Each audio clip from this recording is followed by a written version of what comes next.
अगर आपने इस कहानी का पार्ट 1 नहीं देखा है तो आपको इसका पार्ट 2 समझ में नहीं आएगा, तो सबसे पहले पार्ट 1 जाकर देख लो।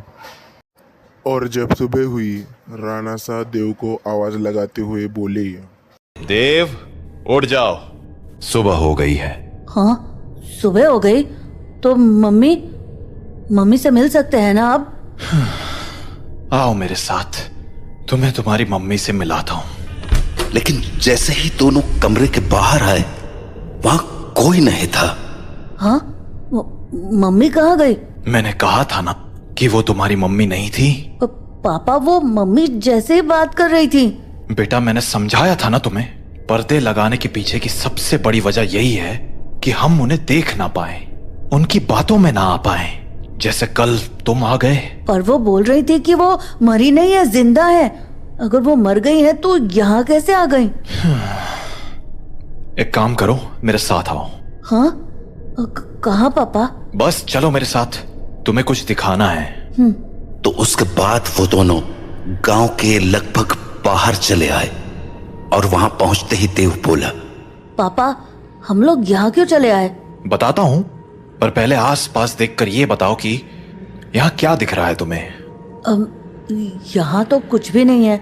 आसपास बहुत सारे पेड़ हैं, सामने गांव से बाहर जाने का रास्ता है और पास में बब्बन भैया का घर है। तुम्हें कहीं पर कोई बस दिख रही है क्या? हाँ, वो उस तरफ एक पुरानी सी बस है। क्यों? बेटा, ये वही जगह है जहां तुम्हारी मम्मी की मौत हुई थी।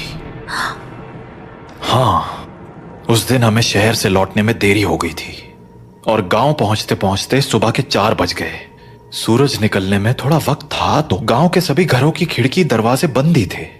इसीलिए सुबह होने तक हमारे पास झाड़ियों में छिपे रहने के अलावा कोई चारा नहीं था। हम लोग एक झाड़ के पीछे छिपे ही थे कि मैंने तुम्हारी मम्मी की एक आवाज सुनी। नंदिनी, क्या हुआ? राणा सा, उन्होंने हमें देख लिया है, हमें कहीं और जाना पड़ेगा। हाँ, पर कहाँ? आसपास कोई घर है? घर तो है, पर मुझे नहीं लगता कि अभी कोई दरवाजा खोलेगा। तो अब क्या करें? वहाँ एक पुरानी सी बस है, हम उसमें जाकर छिप सकते हैं। हाँ ठीक है, चलो। तो हम दोनों फटाफट उस बस के पास पहुंच गए। पर फिर क्या हुआ? मैं तो बस के अंदर चला गया, पर तुम्हारी मम्मी मेरे पीछे नहीं आ पाई, क्योंकि वो बाहर खड़े होकर किसी से बात करने लगी। क्या हुआ बेटा, क्यों रो रहे हो? आंटी, मुझे बहुत डर लग रहा है। मैं बाहर छूट गई हूँ। मेरा घर बहुत दूर है। अरे बेटा, रो मत। एक काम करो, मेरे पास आओ, हम लोग इस बस में छिप जाएंगे, फिर वो लोग हमें नहीं ढूंढ पाएंगे। सच में आंटी? कोई नहीं ढूंढ पाएगा? हाँ हाँ, पक्का, कोई नहीं ढूंढ पाएगा। आ जाओ। Thank you aunty. पर मैंने तो आपको ढूंढ लिया। हाँ?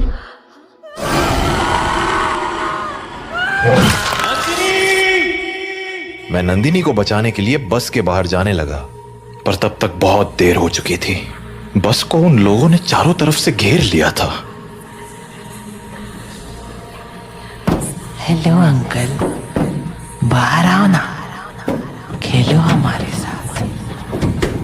और शायद मुझे देखकर हंसे जा रहे थे। हेलो अंकल, बाहर आओ ना, खेलो हमारे साथ। उन आवाजों को सुन मैं इतना घबरा गया कि अपनी जगह से हिल भी ना पाया। पर थोड़ी ही देर बाद वो आवाजें आनी बंद हो गईं और गांव के लोगों की आवाज सुनाई देने लगी। मैं समझ गया था कि सुबह हो चुकी थी, तो मैं बस के बाहर निकलकर तुम्हारी मम्मी को आवाज लगाने लगा।